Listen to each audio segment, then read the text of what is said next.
En tout cas, moi j'en ai vu du monde tout nu. Autant des hommes que des femmes. Des petits, des gros, des poilus, toutes! Puis en plus, j'étais payée pour les voir. Mais en fait, fallait que je le fasse la job, tu sais. Je te jure que des fois, ça aurait été pratique d'avoir des cataractes. Hey, c'était pas toujours chic ça là. Mais bon, faut qu'une fille gagne sa vie. Et non, j'étais pas une actrice porno. Quand tu me checkes la shape, en tout cas. Non, j'étais pas une actrice porno, mais bien une esthéticienne. Salut! Je me présente, Robin, femme au foyer. Je suis femme au foyer parce que je suis présentement en réorientation de carrière. Je peux pas croire que j'ai travaillé pendant 10 ans en esthétique. Dans ce domaine-là, c'est tellement axé sur le physique. Moi, j'arrive dans le temps pour suivre mon cours d'esthéticienne. J'étais shapée comme un pot de Nutella, avec le nez à Gaston Lepage puis le menton à Céline en version cheap. Tu sais, quand t'es gâté dans la vie. Mais j'ai quand même pu faire mon cours sans trop me faire intimider par les pitounes qui le suivaient en même temps que moi.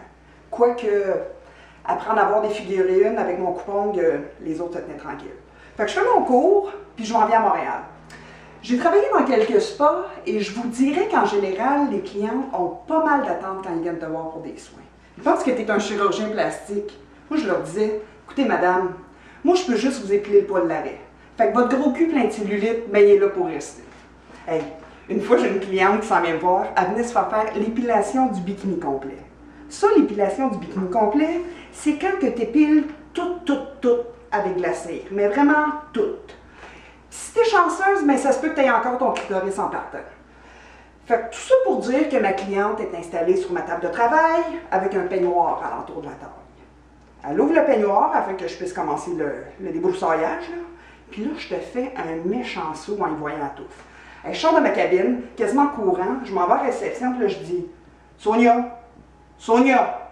Sonia! » Ouais, c'est parce que l'affaire, c'est que Sonia avait tendance à s'endormir avec sa cigarette allumée à la réception en avant. En tout cas, une fois j'ai été capable de la réveiller, là j'ai dit là Sonia, tu ne bookes plus de rendez-vous de la journée, j'en ai avoir pour 4 heures avec elle. La bonne femme à la coupe Jerry Boulet en bas. Fait que je retourne voir Jerry, puis je commence à l'épiler. Tout en faisant ma job de merde. À un moment donné, je me rends compte que ma cliente, à chaque fois, j'enlevais une bande de cire, tu sais, avec le poil dessus, là, tout. À chaque fois que j'enlevais une bande, elle les gardait dans ses mains, jusqu'à ce que je me rende compte qu'elle s'était gossée une fleur avec. C'était dégueulasse, une truie aussi. Là, elle commence à me dire « Regarde, c'est une orchidée. Ah, j'aime beaucoup la sculpture, j'aime l'art. » Ouais. L'art d'avoir l'air d'une crise de folle. Ah, c'est sûr que j'ai eu des clientes normales pendant mes années en esthétique, mais c'est toutes les autres folles qui sont venues fucker ma vision que j'avais du domaine de l'esthétique. Du côté artistique, que je pensais pouvoir m'exprimer en maquillant mes clientes pour les rendre belles et glamour. Non. À la place, là, je faisais des pédicures à des vieilles de Westmount avec leurs souliers Chanel à 500$, mais les pieds aussi dégueulasses qu'un réfugié du Pakistan. Ils me demandaient même de leur tailler le poil ses orteils. Calice! C'est pas un salon de toilettage canin, ici. Une tombe une coupe de griffes pour 20$. Puis ces bonnes femmes-là, ils avaient toutes des faces de schnauzer enragés. Puis le pire là-dedans, c'est qu'en partant, ça me laissait tout le temps un beau 2$ de pourboire. Ah, ça c'était quand Sonia me volait pas mon titre, tu sais. Ouais, ça partait puis ça me laissait 2$ en pensant faire ma journée. À chaque fois, là, je m'imaginais pogner 2$ puis garrocher en disant « Garde-les, va t'acheter un paquet de gomme avec ton haleine de chat mort, la vieille! » Hey! Puis ce que j'haïssais le plus dans ma job, c'était de vendre des produits. J'haïssais ça. Ma boss, elle nous mettait toujours de la pression pour vendre des crèmes, des exfoliants, des lotions. J'étais pas bonne, moi, là-dedans. Comment tu dis ça à une cliente qui a tellement de rides qu'on dirait qu'elle a la map du Québec détampée d'en face, qu'elle a besoin d'une crème? Tu sais, c'est pas évident.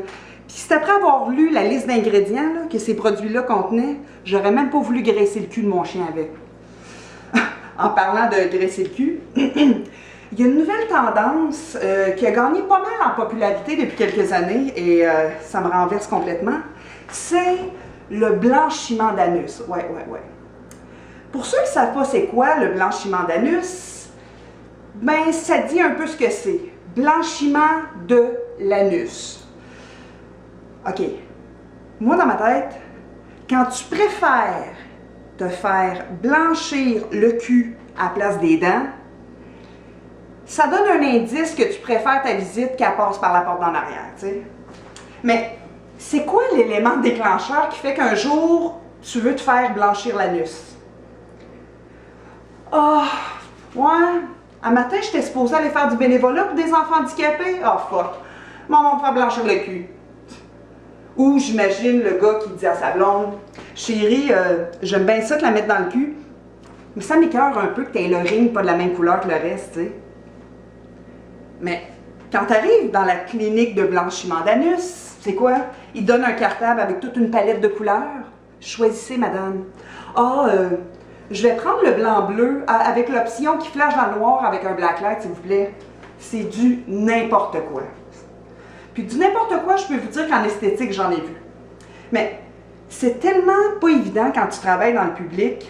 Faut toujours être poli, faire semblant que tout est normal.